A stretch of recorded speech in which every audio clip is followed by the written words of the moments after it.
The transportation and logistics industry has its own set of challenges. In the hot seat, industry thought leaders take on M&A and what's driving the future of transportation and logistics. Are you ready for the hot seat?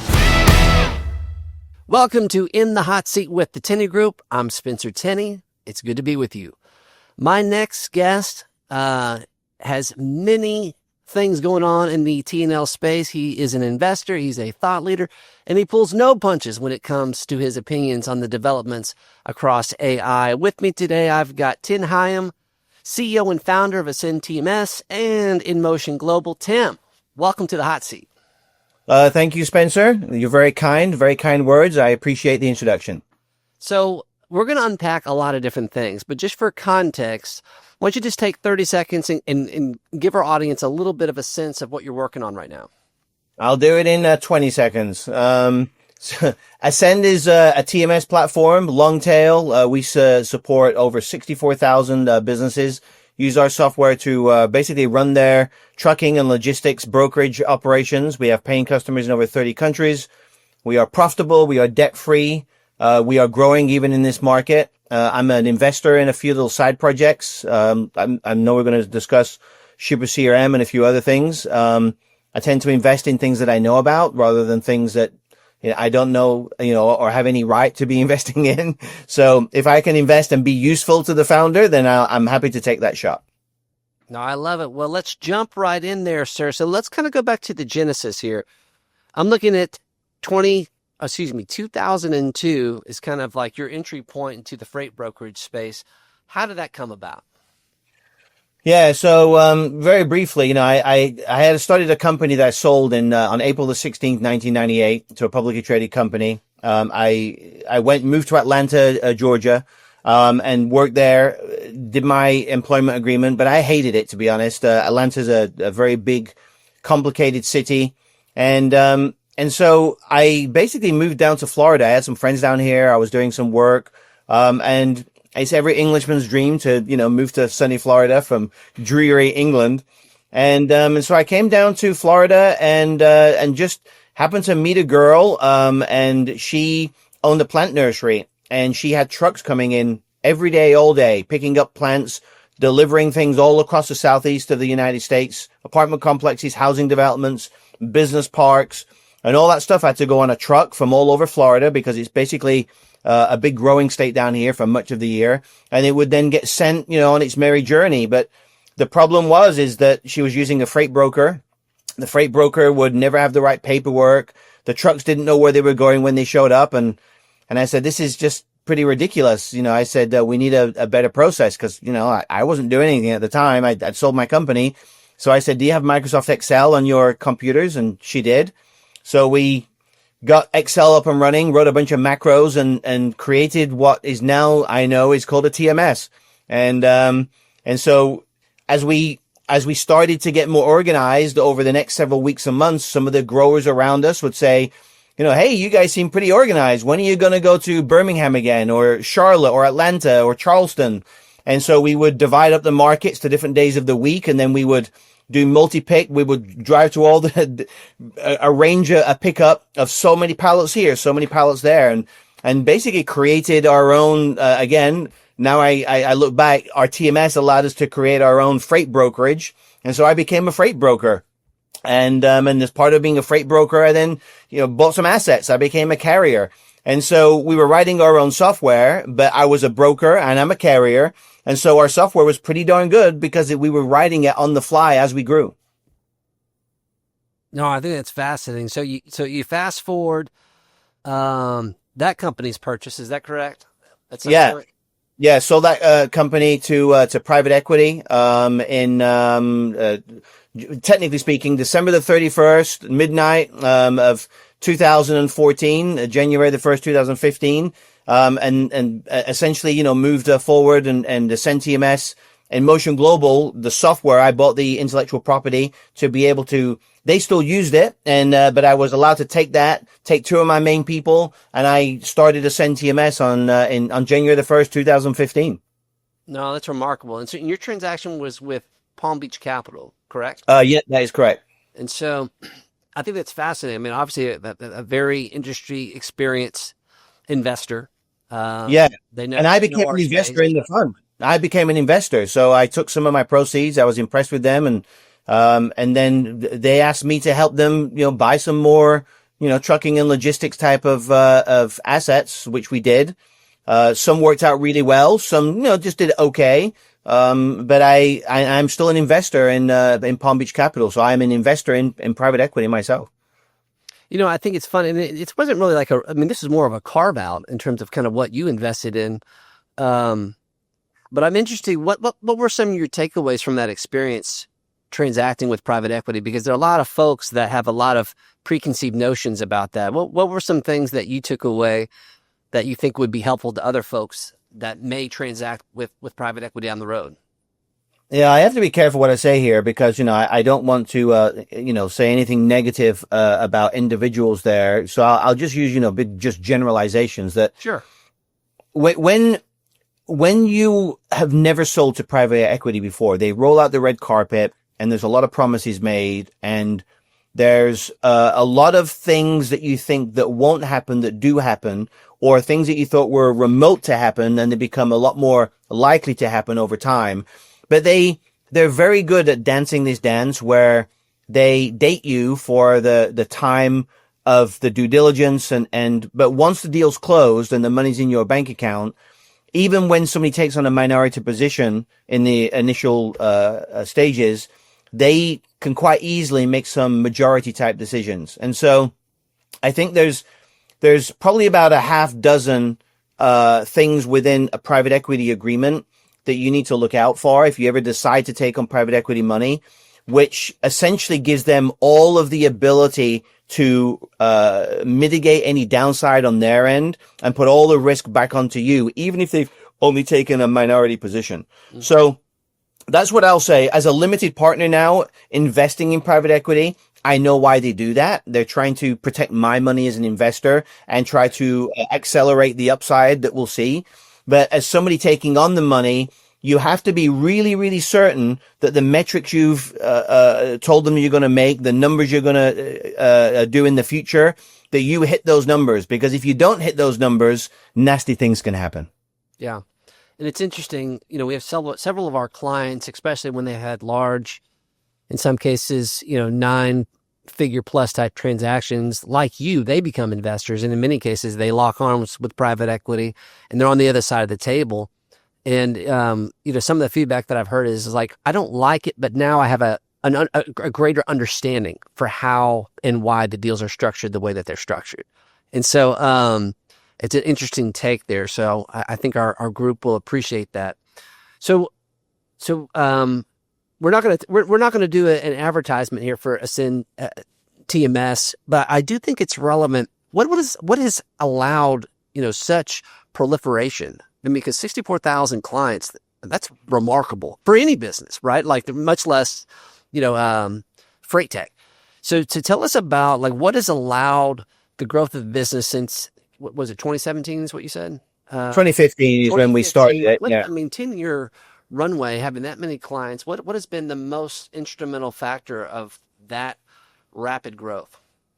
Well, it sounds like a lot of clients, but it's not really. If you look at, some of the largest platforms out there, the Salesforces or the HubSpots, the QuickBookses of the world, they have literally tens of millions of customers, right? So it isn't, in the whole scheme of things, it sounds like a lot, but it isn't a lot, certainly when you look at a global scale.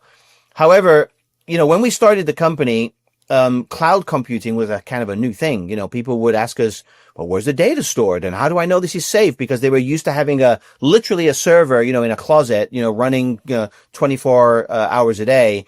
And we were basically trying to say, hey, get rid of your server and put stuff in this new thing called the cloud. But we were using examples like the Salesforces of the world, which if at my age, you're probably about the same age that I am, Spencer. But there used to be a store called CompUSA. You would go into CompUSA and buy your software on CD-ROMs and you would put it into your computer and run a local copy of that thing. And one of the most popular pieces of software during the 90s, the late 80s, 90s, was this thing called CRM software, customer relationship management. Goldmine and Act were the two big players. And then all of a sudden this upstart comes, which is Salesforce. and says, hey, we're going to take this and put it in this thing called the cloud. And you can come to salesforce.com and you can enter your credentials and immediately get yourself an account and play around and learn about this new thing called a CRM. No driving to CompUSA, no installs, and then the updates and the self-management. They were doing all that for you. And I was an early Salesforce user. And so the whole genesis of Ascend was, we need that to come into the freight world, because the freight world in general are not the most tech savvy people. They just are not. They're blue collar, hardworking, 24/7 type of individuals that will bend over backwards for their customers. But IT people, they are not. And so I said, we need to create this thing from where it can be accessed with a browser. They need to be able to get up and running right away. And they need to be able to try the software for free. And then if they do want to carry on using it after the trial period, they just enter the credit card number, and then that's it. And so when we started and we basically built Ascend, the browser version, in early 2015, we spent 8 months putting together the MVP, the minimal viable product. And we didn't have a customer at all for 8 months. I put $500,000, everybody who knows me has seen my videos before, into an account. And I said to my two main guys, when this, egg timer gets down to $0, we're done. The experiment didn't work. But, that number never got to below $274,000. After 8 months, we got our first customer. And then maybe a few days later, the second customer. And then, today, we get a new account created every 23 minutes, 24 hours a day. So now not all of those become paying customers, but a large enough percentage do become paying customers. And so, the genesis was quite simple. Let's give this big boy, big girl kind of software to the masses. And the only way you could do that was in the cloud and make it multi-tenant. And we did, and it worked, thankfully. No, I love that. Every 23 minutes. That's a remarkable metric right there. Yeah. So, 10 years of success. And now you found yourself investing 3 years ago. I believe you kind of like were the first and majority investor in Shipper CRM. And we've got some friends over there, Will Jenkins. Later you had Journey, which I'll bring in here in a minute. But yeah. So tell me about that investment. How did that come about? They basically came to me, through some friends of friends and said, hey, we hear that you do some angel investing and we've got this idea. And, they told me what the idea was, and the idea wasn't a bad idea, but they were late. The idea was a good idea, but if they'd have done that idea 3 or 4 years earlier, it probably would have succeeded. But they were young. I mean, Christian and Paul were in their, let's call it mid-20s. And so they hadn't been in the industry as long as I had. And so I said, look, while you have a good idea and you seem very competent, the problem's going to be unseating the people that have already done this. And so it's unless you have a lot of money, it's not going to work. And so they said, well, what should we do? And I said, well, look, in the world of freight, everybody needs more shippers. If you're a broker or a trucker, you need more new blood. And you need to understand who your target market is. And you need to know, what kind of commodities do they ship? What is their freight spend? How many dock doors do they have? How many locations? Are they a subsidiary of a bigger company, or are they the big company with subsidiaries? Who are the contacts that work there? Who makes the decisions, etc.? And so they said, well, how do we do that? And I said, well, here's some ideas. Today, most people, and I'm going back now a few years, but they would go to Zoom Info, they might use, which is one of the more modern type products, but it's not specific to shippers and logistics. They might go to DMB or Hoover's databases and look for things using, SIC codes and trying to narrow down who they're looking for. But it's a lot of hard work, a lot of traipsing through mud to get the information you need.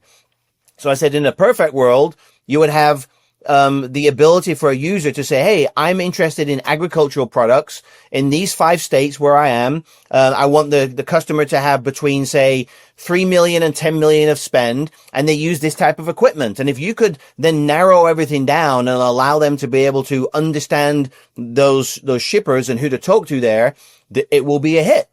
And that was the end of the conversation. And they said, oh, okay, thanks. And lo and behold, 90 days later, they called me back and said, "Hey, we did it." "Well, you did what?" "Well, we created this thing called Shipper CRM, and here it is." And it was a very basic version of what they have today. And I said, "Wow, this is quite impressive." And so I wrote a check, and then I wrote a second check, and then Triumph Financial, the big financial logistics juggernaut, Aaron Graft, a friend of mine, he's a chairman and CEO, and they are investors in AscendTMS, by the way, the minority investors in us.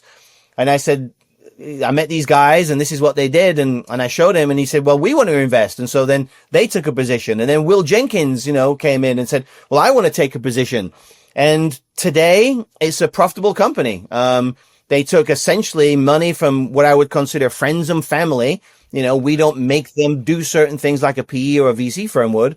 We leave them alone, and they became profitable. I think, I don't know, I'm making this up, 6 months ago, and they are profitable today, and hopefully they will continue to be profitable, which is, in today's world, Spencer, that's pretty unusual.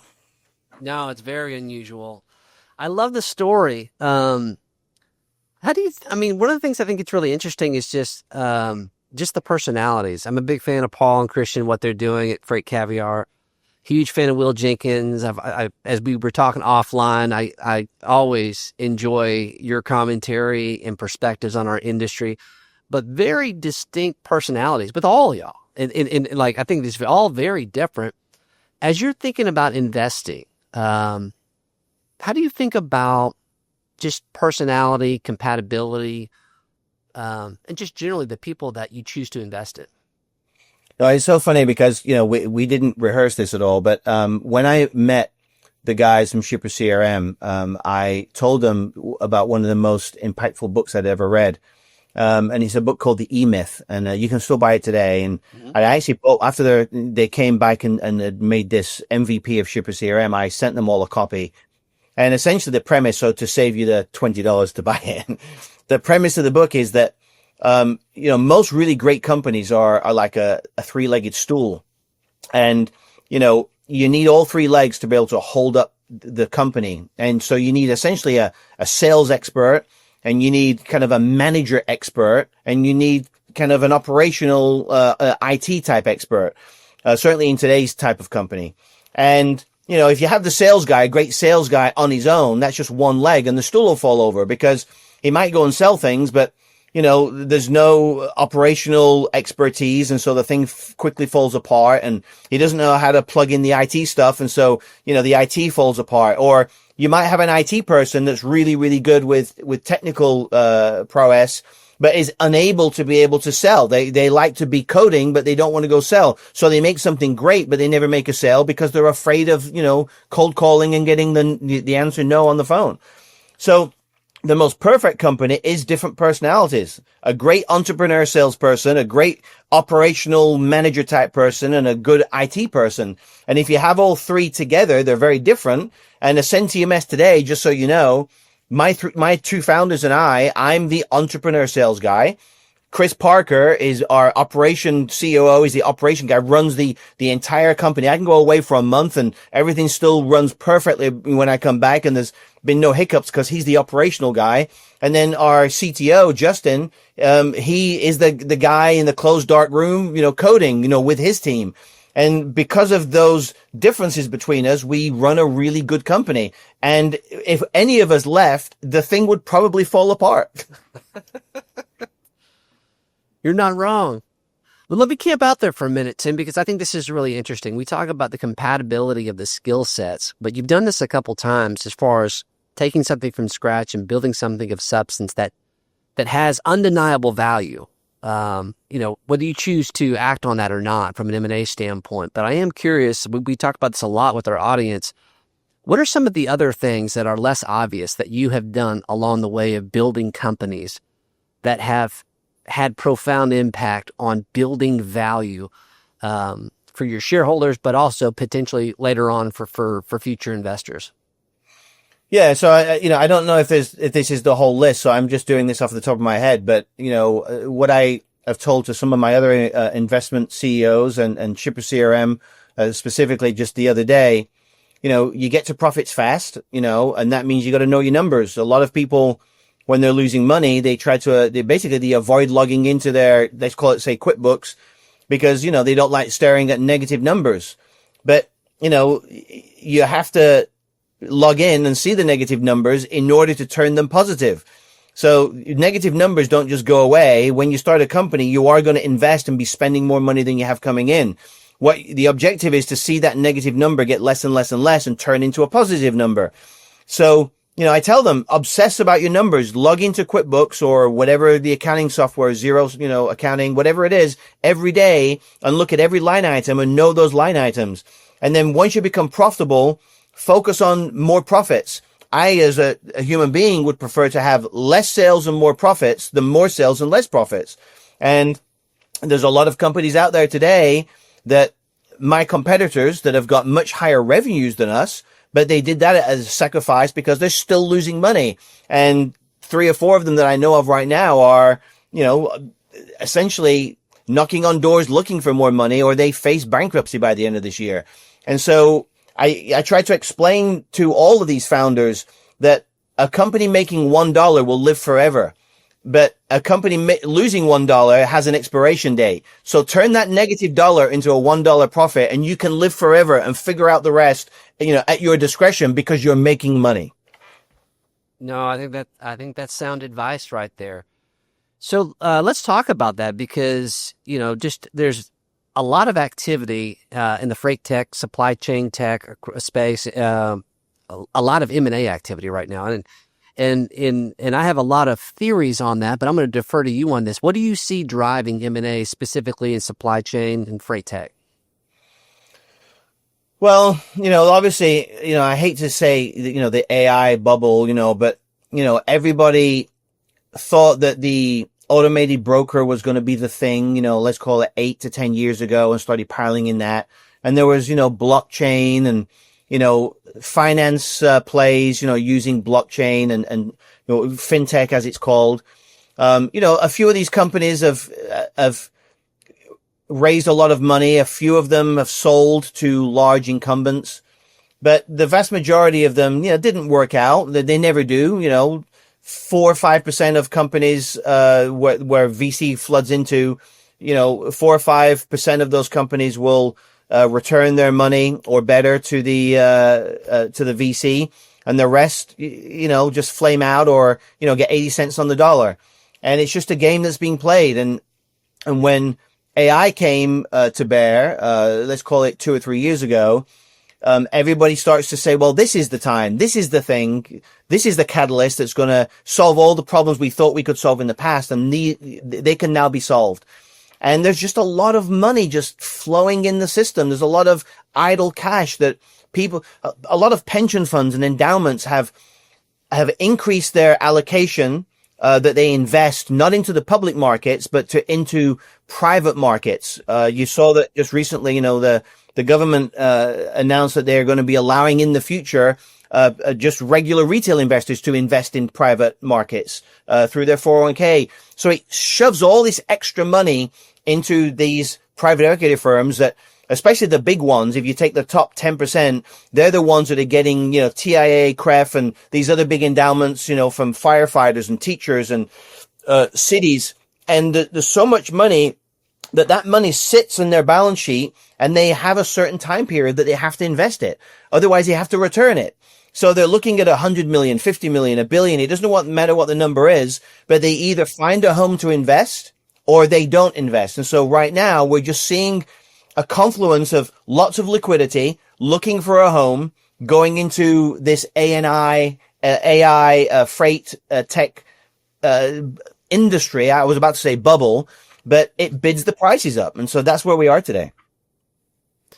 So I'm getting the sense, Tim, that you're not convinced that AI on its own is going to materially move the needle from a value creation standpoint. I read a post from you recently. You were kind of in the way that I love that you do, kind of giving some tough love to somebody that was having a take on AI, and it was basically the summary was pump the brakes. There's this, we're in a very much still in an experimentation phase. So can you elaborate on that a little bit more? Yeah, I think everybody that's using any kind of LLM model, whether it's OpenAI or Anthropic, Grok, it doesn't matter. The number of wrong answers that they come up with is insane. And so that technology is the same technology if you incorporate it to talk to your customers and your vendors. And even if it's right 97% of the time, even if that means 3% of the time, it's going to be giving wrong information and wrong answers to your customers and your vendors. Is that acceptable? Probably not. That's probably worse than a low paid, intern that you would have for a summer, where they at least could then, turn to their right and ask a senior member of your team what the answer is and deliver the right answer 99.9% of the time. So I'm just not convinced, because as a technologist, we experiment with things. We have things that we are working on and have worked on. And some of the things that I thought would work didn't work. And some of the things that I think I've promised just seem to be taking longer than I thought. Because if our experiments are working, but aren't hitting that 99.9999, 4 to 5 nines after the decimal point, then I'm reluctant to put those out there, to our customer base. Because our customer base will get mad and shout at us because it's not right often enough. And so I think we're in this big wait and see mode.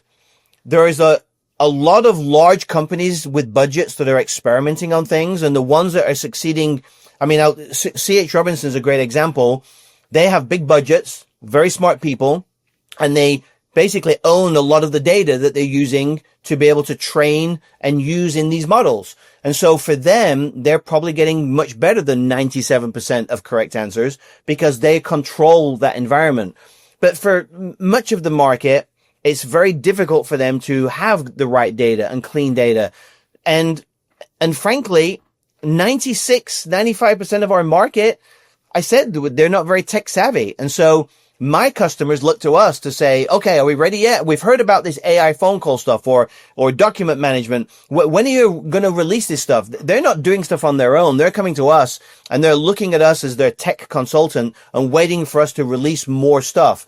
And so some things, to cut to the chase, some things that we've done work well. Taking a document, a BOL, or any kind of load confirmation and reading the information on there and turning it into a load from a PDF or an email, very reliable. It's very good. But there's other things that have got a long way to go. And I think that we're just a little bit ahead of ourselves. The money's clearly flooded in. 1 year ago, there were 1 or 2 of these voice AI companies like a Happy Robot, which I think are fantastic. And today, every few days, I hear about a new one, especially ones that got funded in other industry verticals. And they're saying, we should go into logistics. And they come into the logistics market. And now there's dozens of them raising money. So, the 2 big ones, Augment and Happy Robot, just raised between them close to $200 million between the 2 of them. And so now it's becoming an arms race. Who's going to have the most money to basically, not necessarily the best technology. I'm not saying they have bad technology, but it's going to be an arms race. He who has all the gold wins. And I think that's where we're going to be with AI for a while at the moment.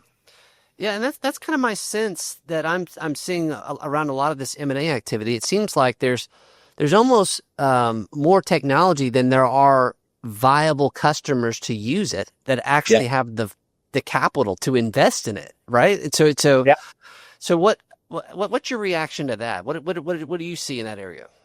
Yeah, some of the large brokers, large carriers, large shippers that I know, they might be experimenting with 3 or 4 of these companies. So you might have 3 or 4 of these companies put a press release out that they're working with XYZ company. And you go, oh, well, that's a really big company.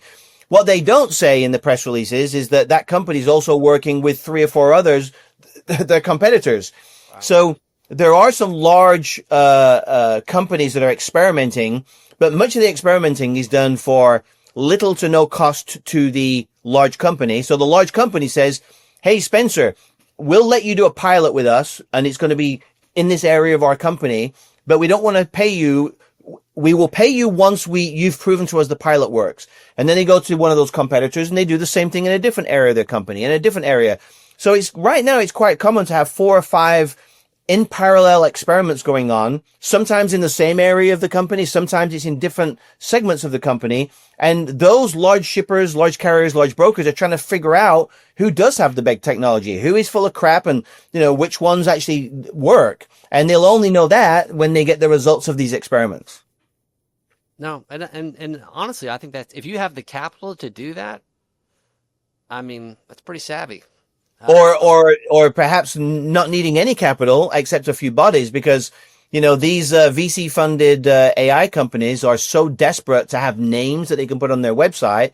They're giving their products and their services for cost or below cost in order to have a chance at winning the golden medal and being the best of those 5 competitors. Yeah. And so the only way to win it is to be in the game, and to be in the game, you do it for below cost. And I think that's why it feels very cutthroat and like a very short runway for a lot of these tech companies. Because if it doesn't work out, I mean, the downside's pretty real. If they aren't chosen to go to the dance, so to speak. And the funny thing about AI is that there's no real clear. There's a guy called Ed Zitron, if you ever get to listen to Ed, and he's a big anti-AI. In other words, he's got all the facts and the figures. You should look him up, Ed Zitron. His podcasts are amazing, and what he basically says is, look, all of the large language models, all the AI companies are losing money hand over fist. And the reason that they keep raising their prices is because every time you ask the model a question, ChatGPT a question, it's burning so much energy and so many CPU clicks on these expensive NVIDIA GPUs that you're asking a question that's costing, say, 30 cents. And they're only getting from you 1/10 of a penny in your monthly subscription. So at some point, while everybody expecting technology costs to keep on going down, at some point reality hits, and these companies either will not be able to raise any more money, or they will essentially just run out of cash. And as they see that burn continue, they have to start raising their prices. And so I know for a fact, a year ago, if you use one of the AI voice models, you'd be paying 20 to 25 cents a minute. Now that's down to about 6 or 7 cents. But while me as the consumer is paying less money, as the business person that's utilizing these models, the poor people that are running the models, like an 11 Labs, they're now paying more money because they're just a wrapper around, the large language model. So their costs are going up. They're being charged more and more money to run the same questions that were being asked of them a year ago. So it's very strange. They're having to lower the cost because of competition to me, but they're seeing higher costs themselves in order to actually execute the operation. It's a very perverse and strange world we're living in. Well, that, as I said, another hot take, and that's why I appreciate you, sir. Let me transition. I always kind of consider you, I think you've got 25 plus years of kind of being a futurist, anticipating what's coming. And you can see that in your work. So let's address that. What's coming up from a tech innovation standpoint over the next 5-ish years that maybe is not on everybody's radar? What do you see? Yeah, so I hate the word futurist. I'm just a common sensist. And so, all I do is, I just see where we are today, where we've been in the past, and where we might be going in the future. And there's 20 roads to choose from. And I just say, which are the 3 or 4 roads, which are the most likely? And so, what I do know are the following. Overall, the trucking industry, people are aging out of it. The old guard, the average truck driver, remains 55, 57 years old or something like that. They're being replaced by younger people. Let's leave autonomous trucking out of it. I have a whole opinion on that. But essentially, there's younger people coming into this industry, and these younger people were born on the iPhone and, on their Google smartphones. And so they want technology. They want to embrace technology. Whereas the old guard, they would rebuff technology. So the next 10 years is going to see a massive transformation of people leaving the industry and a new set of people continuing to come into the industry. The new people have expectations about technology. So I think we're in for a very exciting 5 to 10 years. And especially in the long tail, if you look at the industry as a whole, it is getting more fragmented, not more consolidated. And so all of those, that 95, 96% of trucking companies that are under 10 trucks, 96% of all brokers are under $5 million in annual revenue. Many of them they've got 3 or 4 or 5 employees in middle America. They've got 2 or 3 main customers, and that provides a nice living for their family. That's not going away. They become the outsourced transportation departments for that small towns, meat processing or dairy plants or whatever it is. And so I think that over time, we're going to see technology like Ascend and other technology get democratized and just pushed out to those small companies. Just like QuickBooks became the accounting nirvana. Everybody uses QuickBooks. They are the largest worldwide accounting platform for small business. They don't pretend to run international, multinational companies on QuickBooks. They say, hey, you're small business, QuickBooks is for you. And they provide all these ancillary services like payroll, credit checks, those kind of things that you can incorporate into your core QuickBooks. And I just think that the 5 to 10 years ahead of us will mean that all of these brokers and carriers are going to be tech savvy and using technology. So what does that mean for the service providers? It means that you have to embrace the fact that if you want more than the top 5% of the industry to be your customer, you have to work with these companies that can connect you to that 95, 96% of the long tail of the market. And I'll also say that I do believe that the future is these marketplaces. We're about to go live with the Convoy platform. We have a very deep integration with Convoy platform. We're about to launch an exclusive SMB product with Highway. Highway has been a product that's been essentially provided to the largest players. We have an SMB product that's about to get released in about 2 weeks. That is specifically designed and priced around the SMB world. So I think that pricing will come down. Access will increase, and I think these marketplaces will become, in 5 to 10 years, the places where trusted shippers, brokers, and carriers come and congregate. Highways, TFX is another a company that we'll be integrating with here shortly. And they're going to come where you have to have technology. You come into the marketplace, you press a few buttons, you know that the person you're dealing with is trusted because they're in the marketplace, they've been vetted, and everything will be electronic.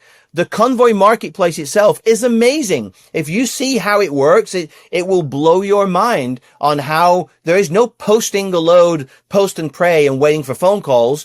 The loads that you have are exposed. The people on the other side see them. Both parties have been pre-vetted, and everything from pickup to delivery and the paperwork and payment is completely digital. That will be the future of this industry. I love it. So, as advertised, what a fascinating conversation, Tim. So let me wrap us up with a little bit of a wild card here. I read. Well, let me just kind of think about that. So, let me have this first. I read a comment from Mark Cuban recently, of course, from Shark Tank, Dallas Mavericks, but he was talking about advice to his college-age children about how to be competitive, to go out and be relevant in the workforce with the rapid developments of AI. So I guess my question to you would be, what advice would you give to young Tim if you were coming out of college right now and you wanted to be a talent that was on the market, you wanted to have a job? What would be the skills that you wanted to develop right now coming into this current marketplace? Well, so first of all, I'll just say, it's a fact that, AI is not going to replace bricklayers, plumbers, electricians, those kind of things. The people, I know plenty of millionaire electricians and plumbers that started off as an apprentice plumber 30 years ago, now has, 20 or 30 young apprentice plumbers working for them, or air conditioning. Those businesses will always, as long as human beings are around, those services will be needed. So, most people, are not going to be programmers or technologists, and so do something that you enjoy where you can make a nice living from. And there's 1,000 industries out there that you can do. And generally speaking, don't choose the most sexy. Everybody, says, oh, well, I want to be an investment banker, or I want to be in, the VC market, or they want to be in the cool industries. But the money is often made in the dirty, gritty, hard work industries that people don't find as interesting when you go to a cocktail party and somebody says, what do you do? People love to say, well, I'm a venture capitalist. That sounds really cool. But it's also really competitive. There's a lot of really smart Harvard people trying to be in that, be at the top of that ladder. People don't want to say, well, I'm an electrician. It just doesn't sound as cool. But I know people driving really nice cars, going on really nice vacations, providing private education to their kids that are in those trades. So young Tim, I would say, if you don't feel that you want to be clawing your way to the top in the sexy industries, technology and banking and finance, find an industry that will never go away, and be the best at that. My dad said to me when I was a young kid, he owned a clothing factory when I was a kid. And when I was a kid, I used to go in about 8, 9 years old on a Saturday, and he would allow me to use the sewing machines, and I would make pencil cases. True story. He would give me all of the offcuts of the denim for the jeans that they would make. There was a pile of just little scrap pieces, and he showed me how to use the cutter. And then he showed me how to take two identical pieces, overlock them so they wouldn't fray, put them on top of each other, put a zip together, and he would donate all of the materials, including the zip. And I would go to school and I would sell those pencil cases. And so my dad, I vividly remember on a Saturday morning, he showed me the zipper, holding the zipper. He said, see this zipper? I said, yeah. He said, it's not very interesting, is it? I said, no. He said, but there's somebody out there that's the number 1 or the number 2 or the number 3 company in the world that make these zippers. And they make billions of zippers every single year. And they're on a yacht somewhere driving a Rolls Royce, and they make zippers. Just be the best at making zippers. And that was a euphemism for be the best at something really simple. You don't have to be in finance or in tech. Just be really good at making zippers and sell a lot of them. You'll make only a penny a piece, but if you sell 1 billion zippers, you can have a nice life. I'm going to go make some zippers, Tim, right now. So, hey, listen, I'm so appreciative of your contributions and your insights. Keep doing great things. So that's going to do it for us in the hot seat. We will see you next time. Thank you, Spencer.